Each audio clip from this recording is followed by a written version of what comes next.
الحمد للہ وکفى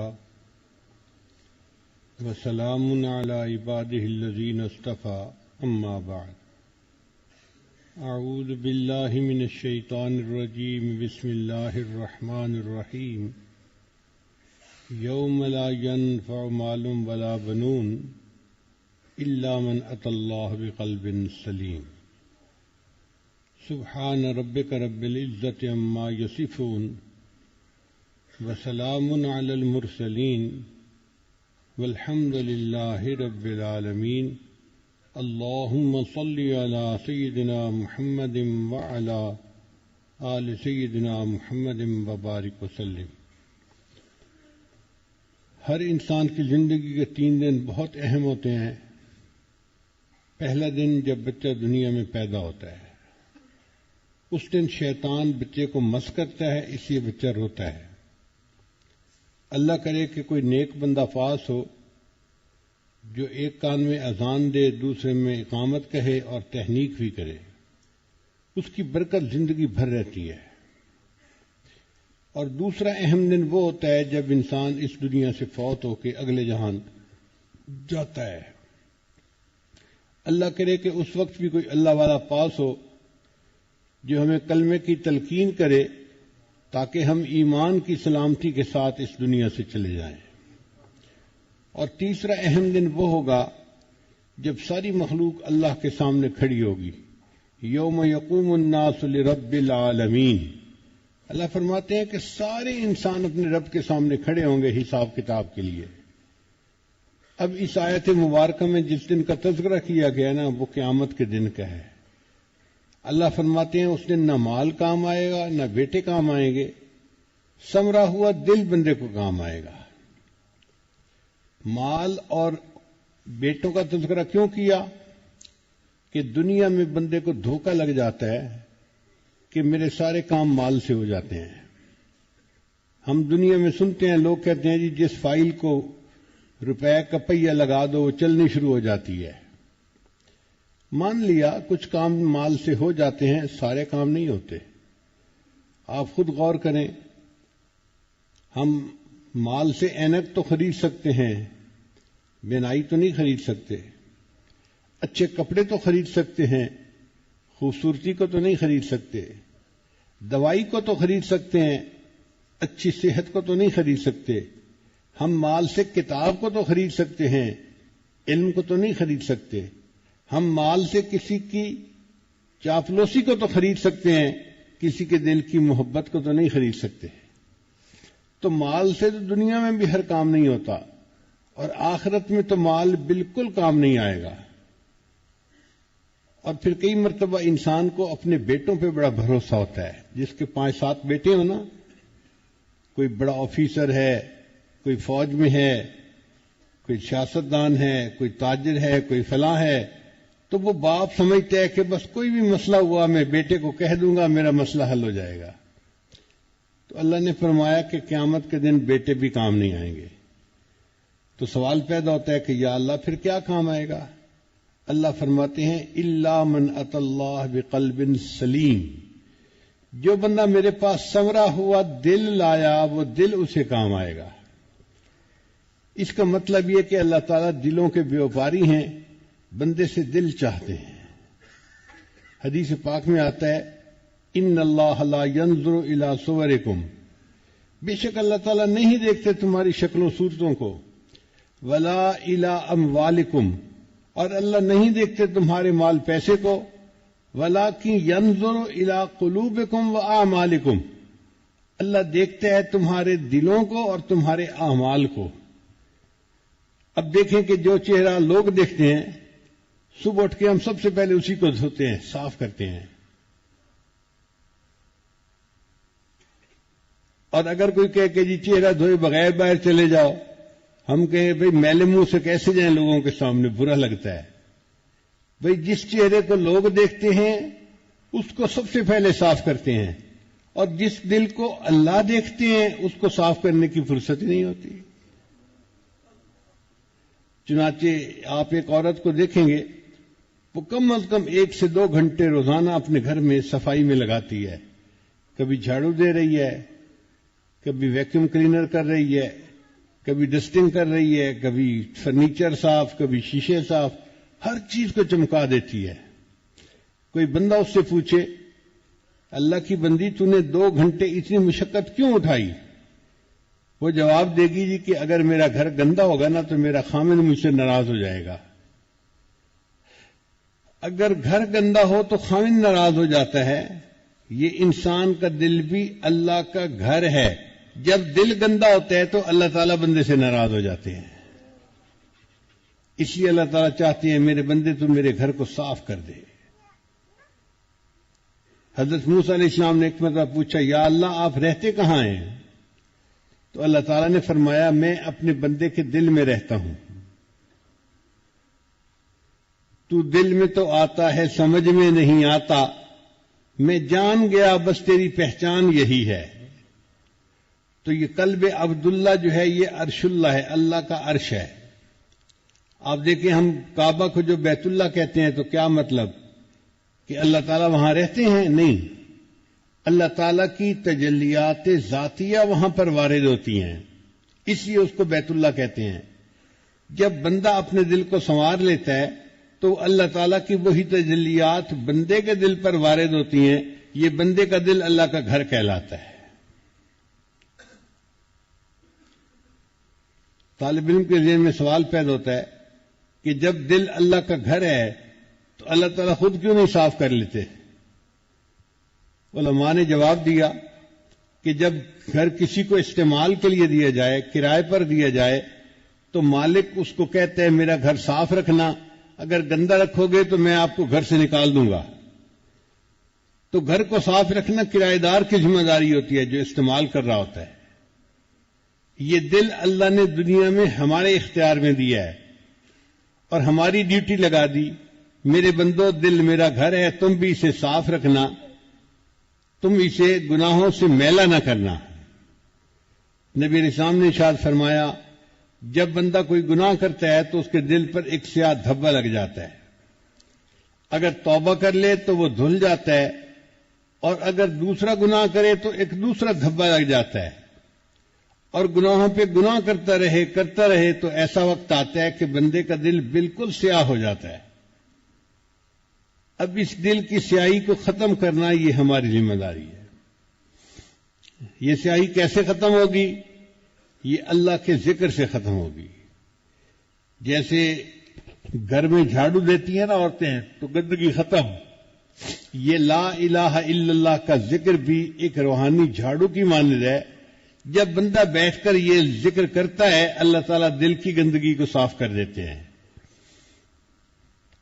آپ دیکھیے ایک آدمی دودھ لینے کے لیے جائے اور اس کے ہاتھ میں برتن ہو جو میلا ہے، گندا ہے، تو دودھ دینے والا کہے گا بھائی میں اس میں دودھ نہیں ڈالتا، میرے پاس صاف برتن لے کے آؤ۔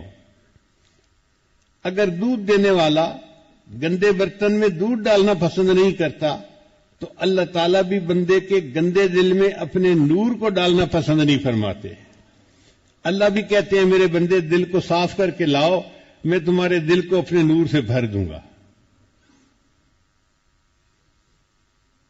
شریعت کا مسئلہ ہے اگر کسی گھر میں کسی انسان کی یا جاندار کی تصویر ہو تو وہاں رحمت کا فرشتہ نہیں آتا، حدیث پاک میں آیا ہے۔ اب سوچئے اگر کسی جاندار کی تصویر کسی گھر میں ہے، رحمت کا فرشتہ وہاں نہیں آتا، جس بندے کے دل میں کسی جاندار کی تصویر سجی ہوگی اللہ اس دل میں کیسے آئیں گے؟ اس لیے اللہ تعالیٰ چاہتے ہیں میرے بندے یہ جو مورتیاں تو نے سجائی ہوئی ہیں نا سب کو نکال دو۔ یہ دل کئی مرتبہ بت خانہ بن جاتا ہے، صنم خانہ بن جاتا ہے، فلاں کی محبت بھی دل میں، فلاں کی محبت بھی دل میں، یہ سب بت توڑنے پڑیں گے تب اللہ کی محبت دل میں آئے گی۔ تو ہمیں اپنے دل پر محنت کرنی پڑے گی۔ دل صاف ہوتا ہے اللہ کے ذکر سے، ذکر سے ذات کی محبت پیدا ہوتی ہے۔ جو بندہ اللہ کا ذکر کثرت کے ساتھ کرتا ہے اس کے دل میں اللہ کی محبت خود بخود پیدا ہو جاتی ہے۔ آپ غور کریں کہ اگر بیٹھے ہوئے یہاں میں تذکرہ کر دوں کہ ہم نے فلاں موقع پہ ونیلا آئس کریم کھائی اور اتنا مزیدار تھی اور اتنا اچھی تھی اور اتنا ہم نے اس کو انجوائے کیا. آدھے سے زیادہ لوگ ہوں گے جن کے دل میں فوراً طلب پیدا ہوگی کہ ہم بھی ونیلا آئس کریم کھائیں گے. تو ذکر سے ذات کی محبت پیدا ہوئی نا دل میں. ہم نے دیکھا ہے کہ انسان جیسے کاروباری لوگوں کے پاس بیٹھتا ہے نا ویسا ہی کاروبار شروع کر دیتا ہے. کیوں؟ اس کاروبار کے تذکرے سن کے دل میں اس کی چاہت پیدا ہوتی ہے اور وہی کاروبار شروع کر دیتا ہے. اس لیے ذکر کی کثرت سے انسان کے دل میں اللہ کی محبت پیدا ہوتی ہے اور انسان کا دل غیر سے صاف ہو جاتا ہے. قرآن مجید میں اللہ تعالیٰ ارشاد فرماتے ہیں ان اللہ اشتری من المؤمنین انفسهم واموالهم بان لهم الجنہ. بے شک اللہ نے مومنوں سے ان کے جان اور مال کو جنت کے بدلے خرید لیا ہے. مفسرین نے لکھا کہ اللہ تعالیٰ نے یہ نہیں فرمایا کہ میں نے جان اور مال کے بدلے جنت کو بیچ دیا ہے. اس لیے کہ انسان کسی چیز کو بیچتا ہے تو اس کی دو وجوہات ہوتی ہیں. یا تو ضرورت ہوتی ہے وہ جی پیمنٹ کرنی ہے چلو پلاٹ بیچ دیتے ہیں, گاڑی بیچ دیتے ہیں, قرض لینے والا تنگ کر رہا ہے مکان بیچ دیتے ہیں. تو انسان ضرورت کے وقت اپنی چیز کو بیچ دیتا ہے. یا پھر زیادہ فائدے کی توقع ہوتی ہے اس کی وجہ سے چیز کو بیچتا ہے. پلاٹ خریدا تھا 20 لاکھ کا, اب اس کی قیمت لگ گئی 2 کروڑ روپیہ. اور جی بہتر ہے پلاٹ کو جو ہے نا بیچ کے ہم اس کی جگہ کوئی مکان خرید لیتے ہیں. اللہ تعالیٰ کی شان میں یہ دونوں چیزیں ممکن نہیں. نہ اس کو کوئی احتیاج ہے کہ وہ جنت کو بیچے, نہ اس کو زیادہ فائدے کی توقع ہے کہ اللہ کے خزانے میں زیادتی ہو جائے گی کہ وہ اپنی جنت کو بیچے. اس لیے اللہ تعالیٰ نے بیچنے کا لفظ ہی نہیں استعمال کیا. اللہ نے فرمایا کہ اللہ نے جنت کے بدلے مومن کے مال اور جان کو خرید لیا ہے.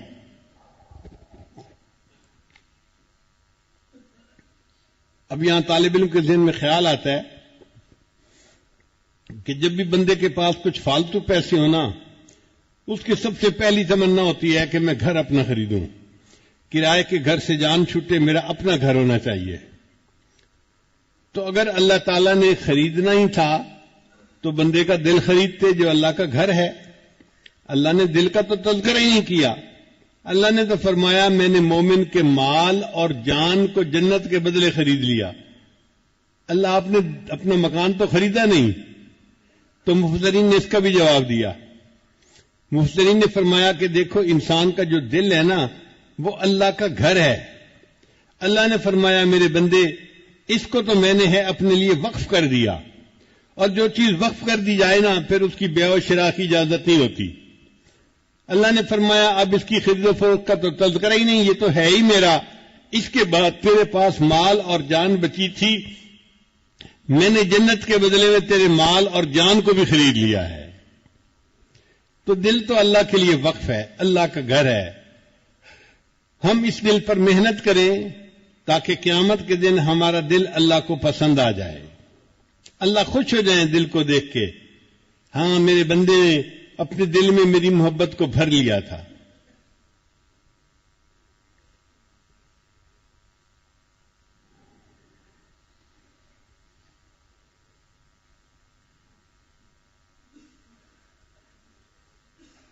بعض مفسرین نے لکھا ہے کہ ابرہا چلا تھا ہاتھیوں کے لشکر کو لے کر بیت اللہ پر قبضہ کرنے کے لیے.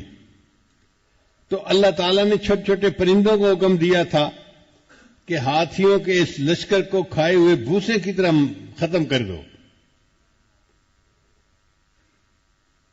تو ان پرندوں نے اپنی چونچ سے چھوٹی چھوٹی کنکریاں پھینکی تھیں اور پورا لشکر جو تھا وہ کھائے ہوئے بھوسے کی طرح بن گیا تھا. ہاتھی بھی مر گئے, بندے بھی مر گئے. تو اللہ تعالیٰ چاہتے ہیں میرے بندے یہ تیرا گھر بھی میرا بیت اللہ ہے, میرا گھر ہے. اور یہ شیطان جو ہے نا یہ بدبخت ابرہا ہے, یہ اس گھر پر قبضہ کرنا چاہتا ہے. تو میرے بندے تو ایک ننھی سی چڑیا سے تو گیا گزرا نہ بن, تو بھی اس کے اوپر جو ہے کنکریاں پھینک اور اس کو تو تباہ کر دے. اللہ ہمارے پاس کون سی کنکریاں جو ہم پھینکیں؟ اللہ فرماتے ہیں جب تم لا الہ الا اللہ کی ضرب لگاؤ گے تو اس ابرہا کو ایسے تکلیف پہنچے گی جیسے کنکری پڑتی ہے، اور اللہ تعالیٰ اس کو تمہارے دل سے دفع دور فرما دیں گے. بہت سارے اس امت میں ایسے لوگ گزرے جنہوں نے اپنے دل پر محنت کی اور اللہ نے ان کے دل کو نور سے بھر دیا. ہمارے حضرت رحمت اللہ علیہ کے ایک خلیفہ تھے، حضرت مولانا یوسف واڈی والے. حضرت مولانا اسماعیل واڈی والے، جزاک اللہ. یہ واقعہ انہوں نے خود مجھے سنایا. حضرت کے گھر کی بیٹھک میں میں ان کے پاس بیٹھا تھا. وہ حضرت مدنی رحمت اللہ علیہ کے شاگرد تھے. کہنے لگے میں آپ کو اپنی زندگی کا واقعہ سناؤں؟ میں نے کہا جی حضرت سنائیں. کہنے لگے کہ میرے کئی بیٹے بیٹیاں تھیں، یعنی کوئی 7-8 بچے تھے، اور سارے حافظ، عالم، قاری، مفتی، سارے. حضرت ہمارے گھر آتے، میرے بچوں کی نیکی کو دیکھتے تو خوش ہوتے اور فرماتے ای خانہ ہم آفتاب است، یہ گھر تو ہر ایک بندہ اس کا سورج کی مانند ہے. لیکن میرا ایک بچہ ایسا بھی تھا کہ جو فرانسیسی زبان سیکھنے کے لیے فرانس چلا گیا اور وہ ذہنی طور پہ دہریہ بن گیا. یہ نہیں کہ بے نمازی تھا یا بد اخلاق تھا، وہ سرے سے کہتا تھا کہ یہ مخلوق، یہ دنیا خود بخود پیدا ہوئی ہے. وہ لا آف نیچرل سلیکشن اور سروائیول آف دی فٹیسٹ، اس کے نظریے کا قائل بن گیا. کہتا تھا میں تو دین کو ہی نہیں مانتا، تو میں کیا کروں. اب عجیب کنٹراسٹ، 5-6 بچے اتنے نیک، اتنے متقی، اتنے پرہیزگار، اور ایک بچہ ایسا. چنانچہ حضرت جب مڈغاسکر اس وقت تھے، جب مڈغاسکر ان کے گھر جاتے تو ان کا وہ بچہ 1 مہینے کے لیے گھر سے ہی چلا جاتا تھا کہ جب تک حضرت صاحب آئیں گے، یہاں رہیں گے، میں گھر ہی نہیں آتا، میں ان کی چہرہ ہی نہ دیکھوں، نہ ان سے ملوں، نہ مجھے کچھ لینا دینا ہے، گھر سے ہی چلا جاتا. تو حضرت کو پتہ ہی نہیں تھا کہ میرا کوئی بیٹا بھی ایسا ہے کہ نہیں. فرماتے ہیں ایک دن میری بیوی نے مجھے کہا کہ دیکھیں اگر جسم کے سطح والے حصے پر بھی کوئی پھوڑا نکلا ہوا ہو نا تو طبیب کو دکھانا پڑتا ہے علاج کی نیت سے. میں نے کہا ٹھیک ہے. تو کہنے لگی دیکھیں ہمارے 6 بچے اتنے نیک ہیں اور ایک بچہ ہمارا دین سے یکسر دور ہے، خدا کو ہی نہیں مانتا، اور ہم نے تو حضرت کو کبھی بتایا ہی نہیں. تو آپ ایسا کرو، حضرت کو جا کر بتائیں کہ ہمارا ایک بیٹا ایسا بھی ہے، ہو سکتا ہے حضرت کے ہاتھ اٹھ جائیں اور ہمارے بیٹے کو ہدایت مل جائے. ماں بالآخر ماں ہوتی ہے، غم کھاتی ہے.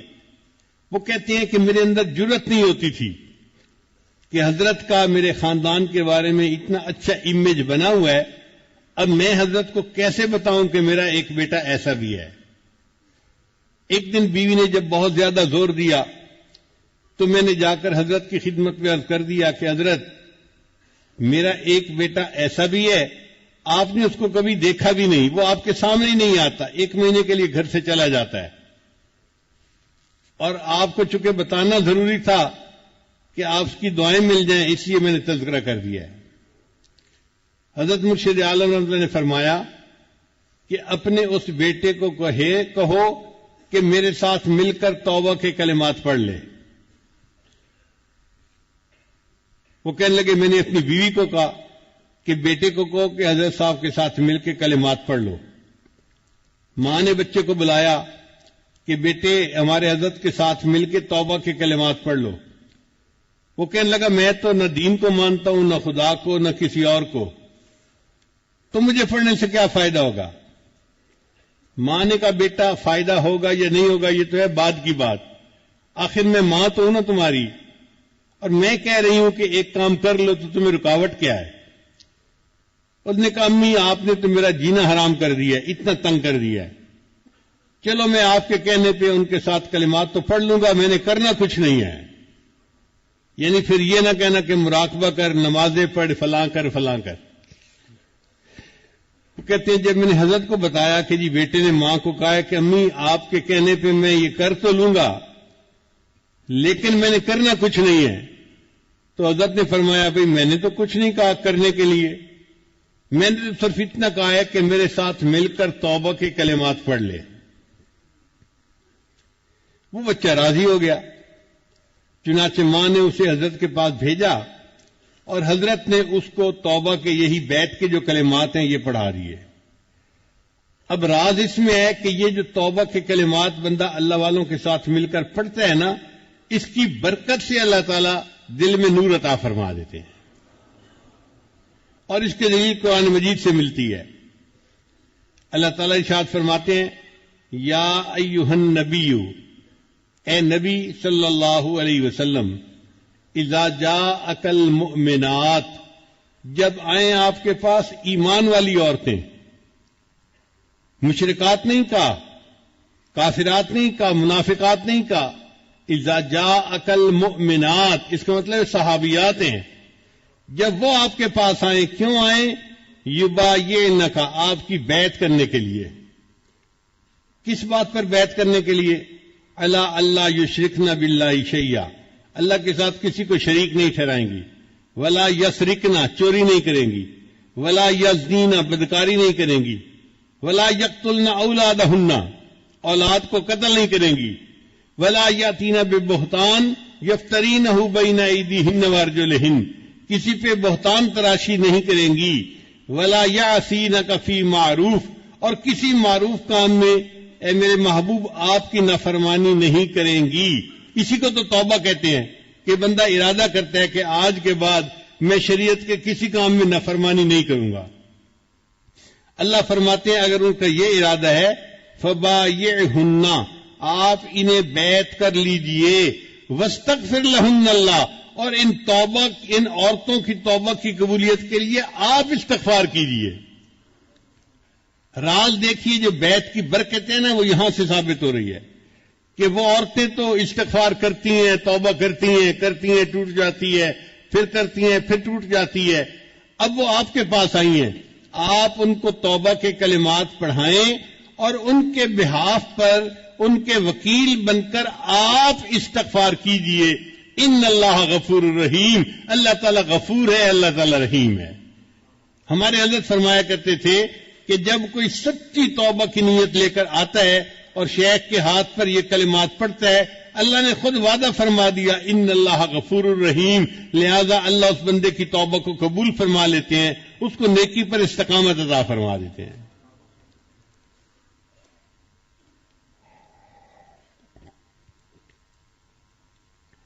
اور ایک اور بھی نقطہ سمجھ لیجئے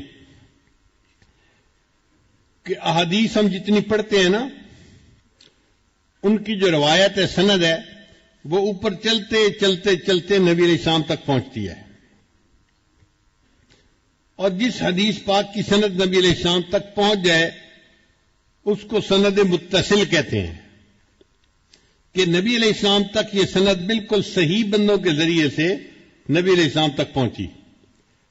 اب ایسی حدیث مبارکہ جس کی سند متصل ہو، اس کا درجہ بہت بڑھ جاتا ہے، وہ نص بن جاتی ہے. محبوب صلی اللہ علیہ وسلم کا فرمان صحیح راویوں کے ذریعے سے پہنچا، اس پر عمل کرنا لازم ہو جاتا ہے. وہ کوئی عام بات نہیں رہتی، وہ محبوب کی بات ہوتی ہے، اور سند متصل کی وجہ سے اس کو رتبہ بڑا ہو جاتا ہے. اسی طرح کچھ اعمال ہیں جن کو سند متصل کا درجہ حاصل ہوتا ہے. مثلا ہم جیسے توبہ کی کلمات پڑھتے ہیں نا، تو ایسے ہی میں نے اپنے شیخ کے ہاتھ پر توبہ کی، انہوں نے اپنے شیخ کے ہاتھ پر، انہوں نے یہ سلسلہ اوپر چلتے چلتے سیدنا صدیق اکبر عنہ کے تک پہنچتا ہے، اور سیدنا صدیق اکبر عنہ نے نبی علیہ السلام کے ہاتھ پر توبہ کی. تو یہ ایک عمل ایسا ہے کہ جس کو سند متصل کا رتبہ حاصل ہے.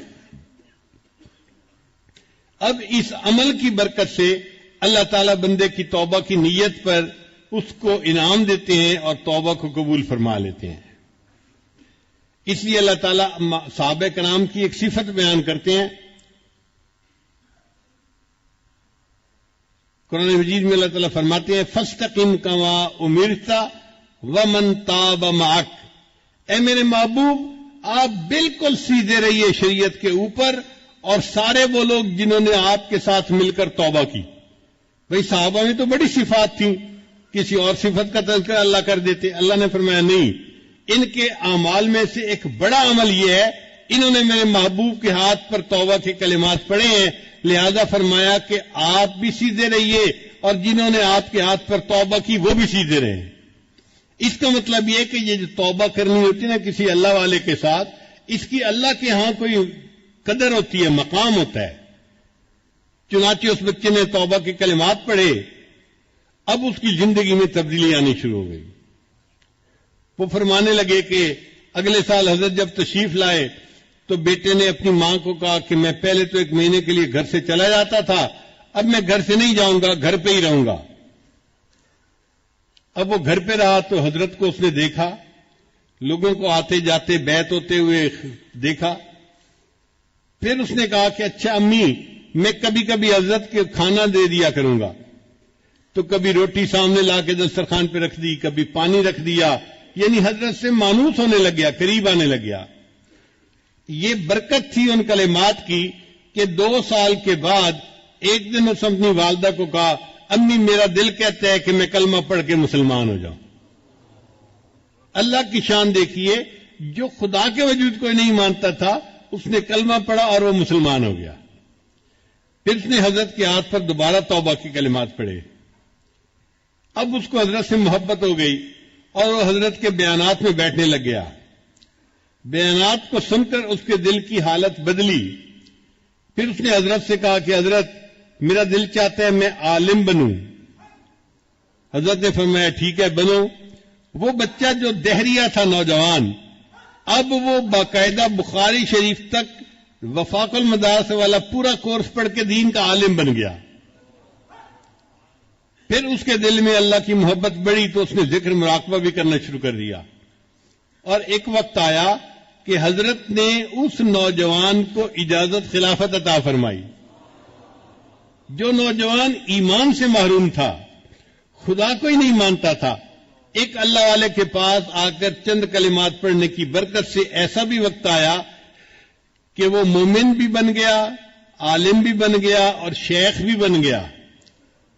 پھر حضرت فرمانے لگے کہ میرے اس بیٹے کے ہاتھ پر ہزاروں نوجوانوں نے کلمہ پڑھا اور مسلمان ہوئے. وہ ہزاروں اور لوگوں کے مسلمان ہونے کا ذریعہ بن گیا. تو یہ برکت ہوتی ہے.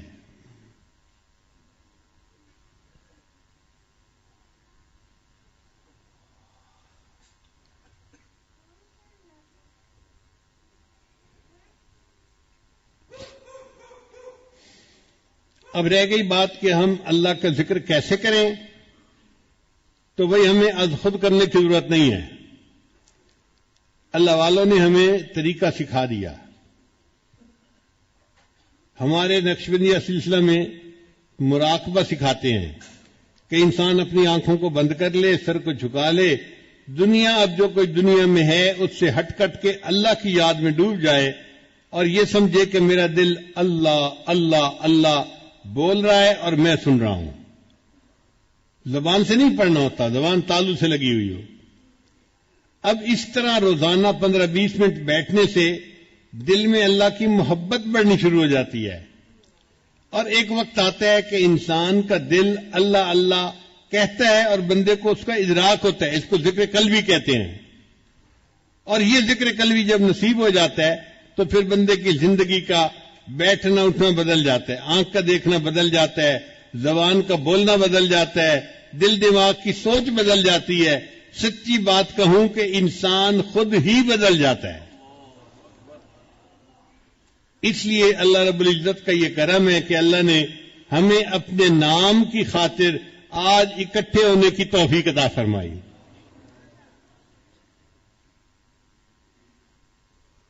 ایک ہمارے بزرگ گزرے ہیں ڈاکٹر غلام مصطفیٰ خان صاحب، حیدرآباد کے تھے، پروفیسر تھے اور بڑا علم تھا اللہ نے ان کو عطا کیا. ان کا ایک میں نے بیان سنا، تو اس بیان میں انہوں نے کہا کہ اس امت کی بہت ساری نشانیاں اللہ نے تورات اور انجیل کے اندر بیان کی، تو انہوں نے فرمایا کہ کون کون سی نشانیاں بیان کی؟ تو انہوں نے کہا ان میں سے ایک نشانی یہ کہ یہ امت اللہ کے نام کو یاد کرنے کے لیے اکٹھی ہوا کرے گی۔ اب آپ بتائیے، آپ یہاں پر اکٹھے ہوئے ہیں کوئی تجارت کی نیت سے یا کوئی جسمانی علاج کی نیت سے؟ صرف اللہ کے نام کے لیے، اللہ کو یاد کرنے کے لیے۔ تو یہ اس امت کی نشانی پہلی کتابوں میں بھی لکھی گئی، مختلف شہروں سے ہوں گے، مختلف قبیلوں سے ہوں گے، اور وہ ایک جگہ پر جمع ہوں گے اللہ کی یاد کی خاطر۔ یہ مجمع اللہ کو اتنا پسند آتا ہے، اللہ فرشتے بھیجتے ہیں جو ان کے اوپر سایہ کر دیتے ہیں، اور اللہ ان کے اوپر اپنی رحمتوں کو نازل کر دیتا ہے۔ اب آپ بتائیے کہ جب اللہ کے فرشتے محفل کو ڈھانپ لیتے ہیں اور اللہ ان پر رحمتیں برساتے ہیں، تو پھر آنے والا کبھی محروم ہو سکتا ہے؟ ہو ہی نہیں سکتا۔ اللہ تعالیٰ تو خوش ہوتے ہوں گے، اللہ تعالیٰ تو بلکہ ملائکہ میں بیٹھ کر تذکرے کرتے ہوں گے، فلاں جگہ دیکھو میرے اتنے بندے میری محبت میں سفر کر کے گھروں کو چھوڑ کر اتنے دن کے لیے آئے، بارش بھی ہو رہی تھی، کھانے پینے کی بھی تنگی تھی، مگر انہوں نے 3 دن رات میری یاد میں، میری محبت میں گزارے۔ دیکھو میرے بندے مجھ سے کتنی محبت کرتے ہیں۔ اللہ کے ہاں اس محفل کی اتنی قدر و قیمت ہے کہ نبی علیہ السلام نے ارشاد فرمایا کہ ان کے پاس ایک ایسا بندہ بھی آیا کہ جو قریب سے گزر رہا تھا، اس نے دیکھا بھئی اتنے لوگ بیٹھے ہیں تو چلو میں دیکھتا ہوں یہ کیا کر رہے ہیں، وہ بھی ساتھ کھڑا ہو گیا۔ تو اللہ نے پوری محفل کے لوگوں کی بخشش کا فیصلہ فرما دیا۔ فرشتے نے کہا یا اللہ، باقی تو چلو اس مقصد کے لیے آئے تھے اور ان کی آپ نے بخشش کر دی، ایک بندہ تو بس گزر رہا تھا، وہ ان کو دیکھ کے کھڑا ہو گیا۔ اللہ فرماتے ہیں ہم رجال اللہ یشقا جلیسہم، یہ میرے ایسے بندے ہیں ان کے پاس بیٹھنے والا بدبخت نہیں ہوتا۔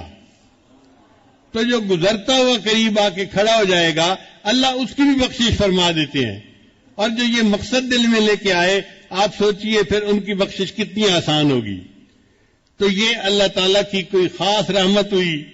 مجھے لگتا ہے کوئی والدین کی دعا لگی، استاد کی دعا لگی، یا کسی کے ہاتھ کا کوئی دیا ہوا کام آیا کہ اللہ نے ہم پر ترس کھا لیا اور اللہ نے آج ہمیں یہاں اکٹھا فرما دیا۔ اگر کسی کے گھر میں بیوی بیمار ہو جاتی، بچہ بیمار ہو جاتا تو کوئی آ سکتا تھا؟ 100 ادھر تھے۔ اچھا دیکھیں، ہمارے کئی دوستوں نے آنے کے ارادے کیے تھے، فلائٹیں کینسل ہو گئیں۔ ہمارے ایک عزیز ہیں قریبی، وہ نیو یارک سے چلے اجتماع میں شرکت کے لیے، جب ترکی پہنچے تو پتہ چلا کہ پاکستان کی فلائٹیں کینسل ہو گئی ہیں، اب نہ آگے کے نہ پیچھے کے نہیں آ سکتے۔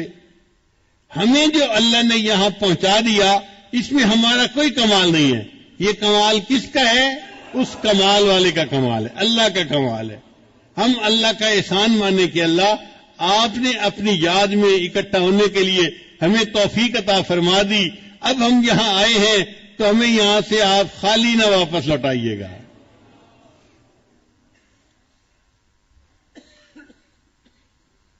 ہمارے دل کا سنورنا بہت آسان ہے، اگر اس کے اوپر اللہ کی رحمت کی نظر پڑ جائے۔ تیری ایک نگاہ کی بات ہے، میری زندگی کا سوال ہے۔ ایک رحمت کی نظر اللہ کی پڑ جاتی ہے، بندے کا دل سنور جاتا ہے۔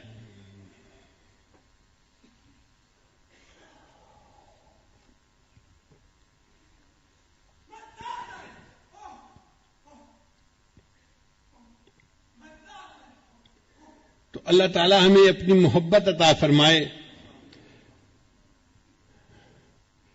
کل کے بیان میں نے ایک بات کہی تھی کہ ایک بزرگ نے فرمایا مساکین و اہل دنیا، یہ اہل دنیا کتنے مسکین ہیں کہ یہ دنیا سے آ گئے اور انہوں نے اچھی چیز کا مزہ ہی نہیں چکھا۔ بیٹھ جائیے بیٹھ جائیے۔ کہ یہ دنیا والے مساکین ہیں کہ دنیا سے ہو کے آگے اور انہوں نے اچھی چیز کا مزہ ہی نہیں چکھا.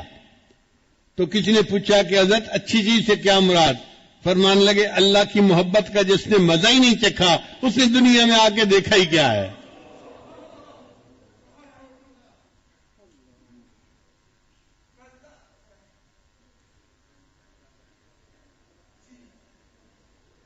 فارسی کا شعر ہے بمکہ بینی از توحید نورے بیسرب از حبیب اللہ ظہورے گریند و شہر ایمارا ندی دے چیدی دی گردری دنیا رسیدے. میں مکہ میں توحید کا نور دیکھتا ہوں اور نبی علیہ السلام کے نور کا ظہور میں مدینہ میں دیکھتا ہوں. اے دوست اگر تو نے اپنی زندگی میں مکہ اور مدینہ کو نہیں دیکھا تو بتا دنیا میں آ کے تو نے بھلا دیکھا ہی کیا ہے؟ تو بالکل اسی طرح کی بات ہے. اگر اس دنیا میں آ کے ہم نے اللہ کی محبت کا مزہ نہیں چکھا تو ہم نے پھر دنیا میں دیکھا ہی کیا ہے؟ یہی تو وہ نعمت ہے جس کے لیے اللہ نے ہمیں دنیا میں بھیجا تھا. میرے بندو جاؤ اور وہاں جا کے ایسے اعمال کرو کہ تمہارا سینہ میری محبت سے بھر جائے. اور واقعی صحابہ کرام کی ایسی کیفیت تھی، ان کے سینے اللہ کی محبت سے بھرے ہوئے تھے. ایک نوجوان تھے، ان کا نام تھا سالم، وہ ابو حذیفہ کے غلام تھے. ان کے دل میں اللہ کی اتنی محبت تھی کہ حدیث پاک میں آتے ہیں نبی علیہ السلام نے ان کو دیکھا اور فرمایا سالم کا سینہ گلے تک اللہ کی محبت سے بھرا ہوا ہے. سالم کا سینہ گلے تک اللہ کی محبت سے بھرا ہوا ہے. کیا خوش نصیب تھے وہ.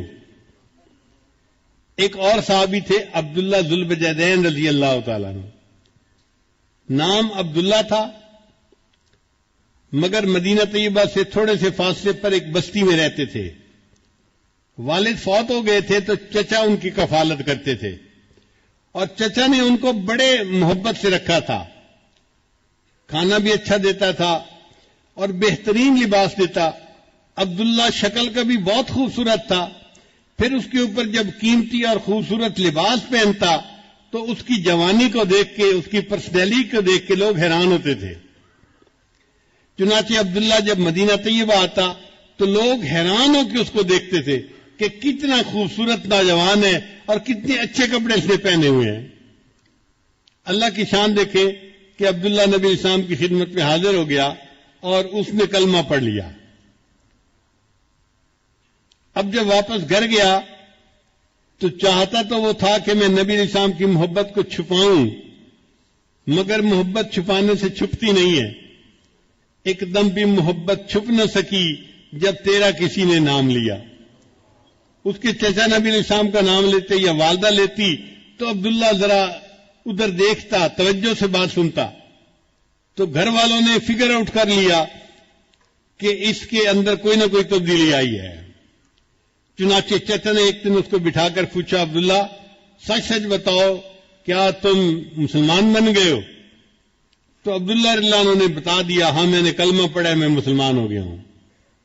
چچا کو بڑا غصہ آیا. اس نے کہا کہ میں اتنا پیسہ خرچ کرتا ہوں، تمہیں بہترین غذا دیتا ہوں، تمہیں کھانا دیتا ہوں، لباس دیتا ہوں، اور تو ایسا نمک حرام کہ ہم اپنے ماں باپ کے دین پہ جمے ہوئے ہیں، تو ہمارے دین کو چھوڑ کے چلا گیا. اگر ایسا ہے تو میں تمہیں پھر اس گھر میں رہنے کی اجازت نہیں دے سکتا، میں نکال دوں گا. عبداللہ نے کہا نکال دے، میں چلا جاؤں گا.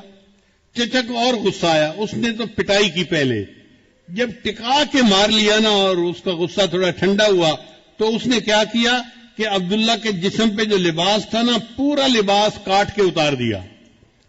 یہ لباس میں تجھے سلوا کے دیا تھا، اب یہ لباس میں اتارتا ہوں. چنانچہ بالکل جیسے چھوٹا بچہ بالکل برہنہ ہوتا ہے، عبداللہ کو اس طرح برہنہ حالت میں اس نے اپنے گھر سے دھکا دے دیا.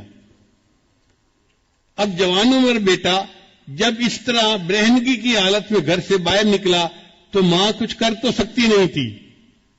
اس نے کیا کیا کہ ایک چادر تھی جو اپنے سر پہ عورتیں بڑی چادر لیتی ہیں، اس نے وہ چادر گلی میں ڈال دی کہ میرا بیٹا کم از کم میری چادر سے اپنے سطر کو تو چھپا لے گا.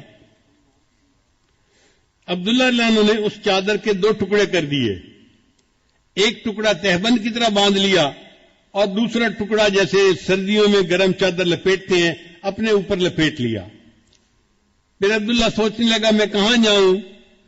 تو دل نے کہا کہ جن کی خاطر یہ سب کچھ میرے ساتھ پیش آیا ہے اب مجھے انہی کے پاس جانا ہے۔ چنانچہ عبداللہ رضی اللہ تعالیٰ عنہ مدینہ طیبہ آئے۔ فجر کے بعد کا وقت ہے، نبی علیہ السلام مسجد میں تشریف فرمائے اور صحابہ سے گفتگو فرما رہے ہیں۔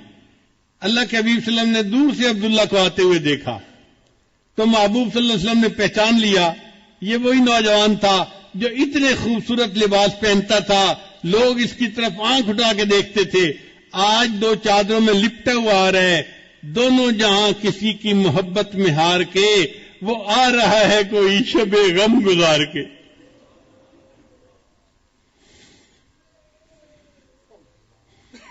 جب عبداللہ عنہ آئے تو نبی علیہ السلام نے پوچھا عبداللہ کیا معاملہ پیش آیا؟ انہوں نے بتایا کہ مجھے اتنی پٹائی ہوئی، اپنے زخم کو نشان دکھائے اور میرے تو کپڑے بھی اتار لیے گئے اور یہ والدہ کی چادر ہے جس میں کہ میں اپنے جسم لپیٹ کے آپ کے پاس حاضر ہو گیا ہوں۔ تو نبی علیہ السلام نے فرمایا اچھا عبداللہ یہ جو اصحاب صفہ ہیں نا مسجد میں جو مہاجرین ہیں جو دین سیکھنے والے ہیں تم بھی ان کے ساتھ وقت گزارو۔ چنانچہ عبداللہ رضی اللہ عنہ نے اصحاب صفہ کے ساتھ بیٹھنا اٹھنا شروع کر دیا۔ اب چونکہ بڑی قربانی دے کے آئے تھے نا تو ان کے اندر اللہ کی محبت کا جذبہ تھا۔ حدیث میں آتا ہے یہ کبھی کبھی مسجد نبی کے گیٹ پہ نا زور سے اللہ اللہ اللہ یہ الفاظ کہتے تھے۔ حضرت عمر رضی اللہ عنہ کی طبیعت میں نظم و نسق بہت زیادہ تھا۔ ایک دفعہ انہوں نے ایسا کرتے ہوئے دیکھا تو انہوں نے ڈانٹ پھیلائی عبداللہ تمیز سے کام لو، کیا ایسی باتیں کر رہے ہو، چلاؤ مت، آواز نیچی رکھو۔ نبی علیہ السلام کو پتہ چلا تو نبی علیہ السلام نے حضرت عمر رضی اللہ عنہ کو بلایا، فرمایا عمر عبداللہ کو کچھ نہ کہنا، یہ جو کرتے ہے اللہ کی محبت میں ڈوب کے کرتا ہے۔ تھوڑے عرصے کے بعد نبی علیہ السلام کو ایک غزوہ کے لیے نکلنے کی ضرورت پیش آئی تو حضرت عبداللہ ذوالوجہین رضی اللہ عنہ بھی ساتھ تھے۔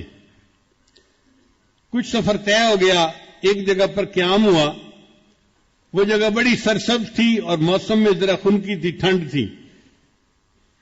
حضرت عبداللہ رضی اللہ عنہ کو بخار ہو گیا۔ اللہ کے حبیب صلی اللہ علیہ وسلم کو جب پتہ چلا کہ عبداللہ رضی اللہ عنہ کو بخار ہو گیا ہے تو نبی علیہ السلام نے ارادہ کیا کہ میں ان کی تباہ پرسی کے لیے جاتا ہوں۔ چنانچہ ابو بکر عمر عثمان یہ سب ساتھ ہیں اور نبی علیہ السلام عبداللہ عنہ کی تیمارداری کے لیے آئے۔ اچھا بخار تیز تھا اور عبداللہ رضی اللہ عنہ بس لیٹے ہوئے تھے آنکھیں بند کر کے۔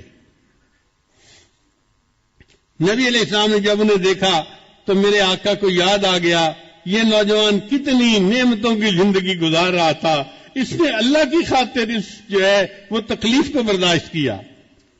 تو محبوب صلی اللہ علیہ وسلم اس کے قریب آ کر بیٹھے اور اس کے سر کے نیچے سے سرہانے کو ہٹا دیا اور اس کا سر اپنی گود مبارک میں رکھ لیا۔ یہ عبداللہ عنہ وہ صحابی ہیں جن کو اس حال میں موت آئی کہ ان کی نگاہیں نبی علیہ السلام کے چہرے انور پر جمی ہوئی تھیں اور ان کا سر نبی علیہ السلام کی گود مبارک میں تھا۔ انہوں نے آخری سانس لیا اور ان کی اوپر پرواز کر گئی۔ آقا تیری معراج کہ تو لوح و قلم تک پہنچا، تیری معراج کہ تو لوح و قلم تک پہنچا اور میری معراج کہ میں تیرے قدم تک پہنچا۔ یہ عبداللہ عنہ وہ صحابی تھے کہ جن کو نبی علیہ السلام کی مبارک گود کے اندر موت آئی۔ نبی علیہ السلام نے فرمایا کہ عبداللہ کو نہلا دو اور تیار کر دو۔ پھر نبی علیہ السلام کی جو اپنی چادر مبارک تھی نا نبی علیہ السلام نے وہ چادر دی اور صحابی سے فرمایا کہ عبداللہ کو کسی اور کپڑے میں کفن نہیں دینا، میری چادر کا کفن دینا ہے۔ اللہ کی قدردانی دیکھیے، جس جسم کو اللہ کے لیے ننگا کیا گیا آج اللہ اس بدن کو محبوب کی چادر سے ڈھانپ رہے ہیں۔ ان کو محبوب صلی اللہ علیہ وسلم کی چادر کا کفن مل رہا ہے۔ نبی علیہ السلام نے نماز جنازہ پڑھائی، پھر عبداللہ اللہ عنہ کو لے کر گئے قبرستان میں دفن کرنے کے لیے۔ شریعت کا حکم ہے کہ میت کا جو سب سے قریبی بندہ ہونا وہ قبر میں اترے میت کو زمین پہ رکھنے کے لیے۔ اب عبداللہ کا تو کوئی رشتہ دار تھا ہی نہیں وہاں، تو نبی علیہ السلام نے فرمایا کہ عبداللہ کو قبر میں اتاروں گا۔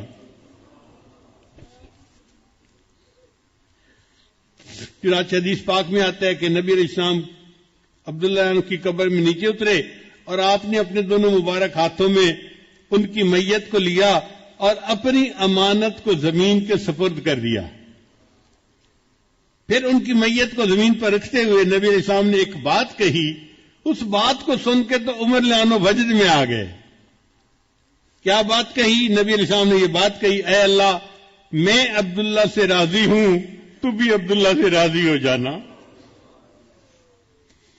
حضرت عمر لانو یہ واقعہ سنایا کرتے تھے اور تمنا کیا کرتے تھے کاش عبداللہ کی جگہ عمر الخطاب کی لاش ہوتی اور محبوب یہ فرماتے اے اللہ میں اس سے راضی ہوں، تو بھی اس سے راضی ہو جانا۔ اللہ کی قدردانی کی انتہا دیکھیے۔ اللہ کرے کہ ہمیں اللہ تعالیٰ اپنی ایسی محبت عطا فرمائے کہ ہمارا دل اللہ کی محبت سے بھر جائے، ہمارا اٹھنا بیٹھنا چلنا پھرنا کھانا پینا سب کچھ اللہ کے لیے ہو جائے۔ اور یہ کوئی مشکل کام نہیں ہے، ان خانقاہوں میں یہی عشق کی پڑیا ملتی ہے۔ علامہ اقبال فرماتے ہیں عقل و دل و نگاہ کا مرشد اولی ہے عشق، عقل و دل و نگاہ کا مرشد اولی ہے عشق، عشق نہ ہو تو شرع و دین بت کدائے تصورات۔ اگر اللہ کی محبت کو درمیان سے نکال دو تو شریعت پھر پیچھے کیا رہ جاتی ہے؟ چند نظریات ہی رہ جاتے ہیں۔ اس لیے انسان دنیا میں جیے تو اللہ کی محبت میں جیے اور اس نعمت کو دنیا سے لے کر آخرت کی طرف جائے۔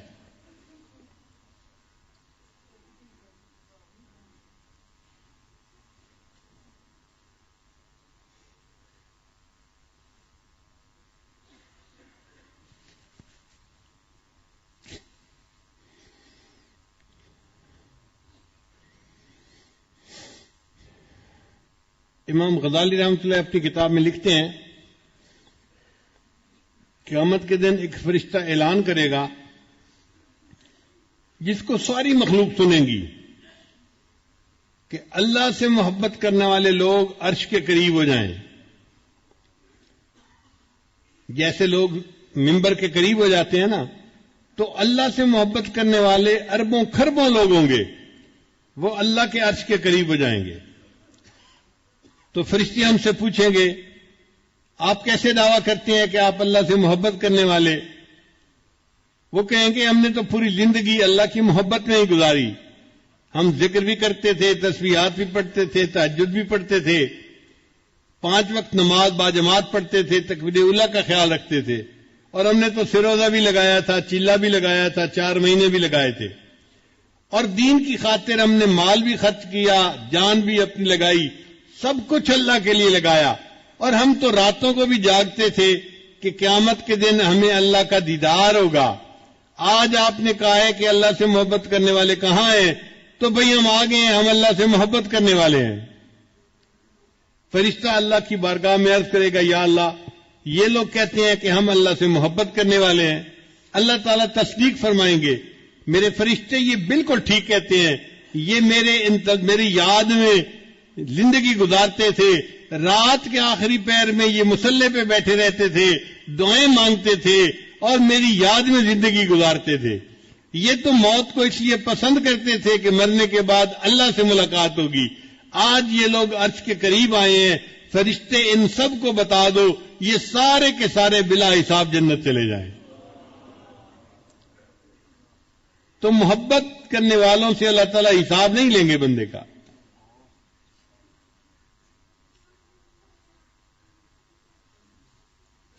بلے شاہ رحمۃ اللہ علیہ ایک بزرگ گزرے ہیں قصور میں، ان کا پنجابی کا کلام بڑا عجیب ہے.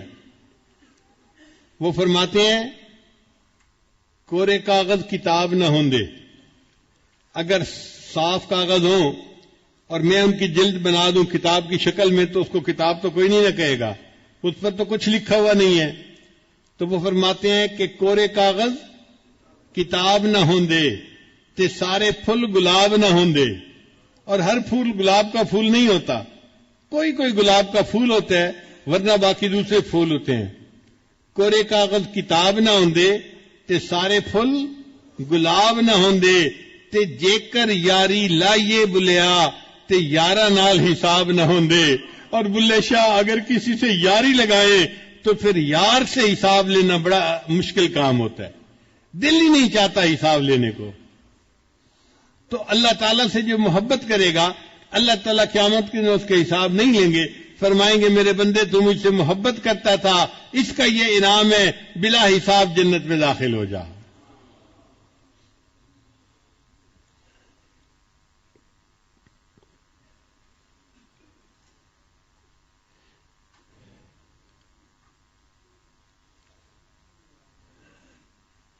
فارسی کے چند اشعار سن لیجئے. امیر خسرو رحمت اللہ علیہ کے ہیں, فرماتے ہیں جان ز تن بردی و در جانی ہنوز. اے محبوب آپ نے میرے تن سے جان تو نکال دی اور خود میری جان بن کے آ گئے. جان ز تن بردی و در جانی ہنوز دردہا دادی و درمانی ہنوز. اے محبوب آپ نے مجھے درد تو عطا کی مگر اس درد کی دوا بھی تو آپ خود ہی ہیں. آشکارا سینہ امبش گافتی ہم چنا در سینہ پنہانی ہنوز. اے محبوب آپ کی پلکوں کے تیر نے میرے سینے کو چیر کے رکھ دیا اور اس چیرے ہوئے سینے میں محبوب آپ ہی تو چھپ کے بیٹھے ہوئے ہیں. ملک دل کر دی خراب از تیغ ناز. اے محبوب آپ نے ناز کی تلوار سے میرے دل کو خالی کر دیا. آپ کی محبت سے پہلے میرا سینہ بہت آباد تھا, اس کی محبت اس کی محبت, مال کی فلاں کی فلاں کی فلاں کی, پتہ نہیں قسم و قسم کی محبتیں اس دل میں جمع تھی. لیکن آپ کی ناز کی تلوار ایسے چلی کہ یہ سب کو آپ نے جڑ سے اکھاڑ کے پھینک دیا, تو میرے دل کو آپ نے خالی کر دیا. ملک دل کر دی خراب از تیغ ناز و اندری ویران سلطانی ہنوز. اور اے محبوب اس ویرانے میں ابھی بھی حکمرانی اور بادشاہی تو آپ ہی کی ہے. اور آخری شعر تو لاجواب ہے, فرماتے ہیں قیمت خود ہر دو عالم گفتائی. اے محبوب آپ نے اپنے وصل کی قیمت دو عالم بتائی ہے کہ میرے بندے تیرے دل میں نہ دنیا کی خواہش ہو نہ کوئی آخرت کی خواہش ہو. قیمت خود ہر دو عالم گفتائی نرخ بالا کن کے ارزانی ہنوز. اے محبوب قیمت بڑھا دیجئے, آپ نے تو وصل کی قیمت بہت سستی بتائی ہے. یہ دو عالم کی تمنائیں چھوڑ دینا کون سا مشکل کام ہے, آپ کے لیے تو ہم سب کچھ قربان کر سکتے ہیں. نرخ بالا کن کے ارزانی ہنوز. اللہ ہمیں بھی اپنی ایسی سچی محبت عطا فرما دے. اس محبت کے راستے میں بندے پہ آزمائشیں بھی آتی ہیں. علامہ اقبال رحمۃ اللہ فرماتے ہیں جفا جو عشق میں ہوتی ہے وہ جفا ہی نہیں. جفا جو عشق میں ہوتی ہے وہ جفا ہی نہیں. جفا نہ ہو تو محبت کا کچھ مزہ ہی نہیں. تو محبوب کی طرف سے آزمائشیں بھی آ جاتی ہیں, مگر وہ آزمائشیں ایسی ہوتی ہیں کہ پھر سالک محبوب کی طرف سے انعام سمجھ کے خوش ہوتا ہے, ایلام کو بھی انعام سمجھتا ہے کہ یہ میرے محبوب نے حالات بھیجے ہیں, مجھے یہ اسی طرح پسند ہے. شاعر کہتا ہے تیرے عشق نے مجھے غم دیا، تیرے عشق نے مجھے غم دیا، میرے غم کی عمر دراز ہو، تیرے عشق نے مجھے غم دیا، میرے غم کی عمر دراز ہو، وہ مقام آئے میرے خدا، میرے عشق پہ تجھے ناز ہو۔ اللہ ایسا بھی مقام آ جائے کہ میری محبت پہ آپ کو ناز ہو۔ اور حدیث پاک میں آتا ہے اللہ کو اپنے بعض بندوں کی محبت پہ ناز ہوتا ہے، اللہ فرشتوں کی محفل میں اپنے بندے کا تذکرہ کرتے ہیں۔ ایک حدیث پاک میں آتا ہے کہ اللہ کو دو بندوں کا محبت پہ اتنا ناز کہ فرشتوں میں تذکرہ فرماتے ہیں۔ ایک وہ نوجوان کہ اس کے پاس اس کی خوبصورت جان نمر بیوی موجود ہے، وہ اگر چاہتا تو اس کے ساتھ وقت گزار سکتا تھا، مگر پھر بھی وہ تہجد میں اٹھ کے تہجد پڑھتا ہے۔ اللہ فرشتوں کو فرماتے ہیں دیکھو اس نوجوان کو میری محبت نے مصلی پہ کھڑا کیا، یہ مجھ سے کتنا پیار کرنے والا بندہ ہے۔ اور دوسرا ایک قافلہ جا رہا تھا، رات کے سفر کی وجہ سے سب تھک گئے تھے، ایک جگہ پہنچے تو سب سو گئے، یعنی گرے اور آنکھ لگ گئی۔ ایک ان میں سے نوجوان ایسا تھا جس نے وضو کیا، مصلی پہ کھڑا ہو گیا۔ اللہ فرشتوں کو دکھاتے ہیں دیکھو یہ نوجوان بھی تھکا ہوا تھا، اگر یہ چاہتا تو یہ بھی سو سکتا تھا، مگر میری محبت نے اسے مصلی پر کھڑا کر دیا، دیکھو یہ مجھ سے کتنی محبت کرنے والا نوجوان ہے۔ تو جن کی محبت اللہ کو پسند آتی ہے اور اللہ فرشتوں میں ان کے تذکرے کرتے ہیں، اللہ تعالی ہمیں بھی ان لوگوں میں شامل فرما لے۔ وما ذلك علی اللہ بعزیز، اللہ کے لیے یہ کام کوئی مشکل نہیں ہے۔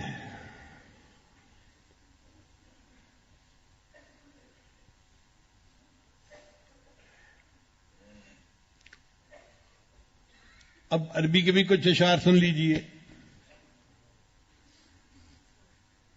واللہ ما طلعت شمس ولا غربت الا وانت فی قلبی ووسواسی، اے محبوب اللہ کی قسم نہ کبھی سورج طلوع ہوا نہ کبھی سورج غروب ہوا، مگر ہر وقت میرے دل و دماغ میں تیرا ہی تو دھیان رہتا ہے۔ واللہ ما طلعت شمس ولا غربت الا وانت فی قلبی ووسواسی، ولا جلست الى قوم احدثهم الا وانت حدیثی بین جلاسی، اور محبوب اللہ کی قسم میں کبھی اپنے دوستوں کی محفل میں نہیں بیٹھا، مگر ان دوستوں کی محفل میں میں آپ ہی کی تو باتیں بیٹھا کر رہا ہوتا ہوں۔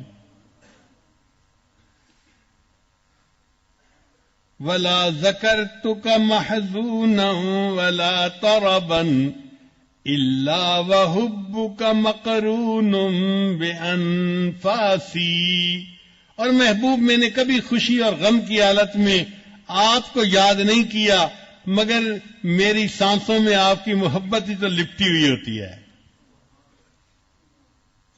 ولا ہممت بشرب الماء من عطش الا رأيت خیالا منک فی الکأس، اور اے محبوب اللہ کی قسم میں نے کبھی سخت پیاس کی حالت میں پانی کو پیالے میں نہیں پیا، مگر اس پانی کے اندر میں تیری تصویر ہی کو تو ڈھونڈ رہا ہوتا ہوں۔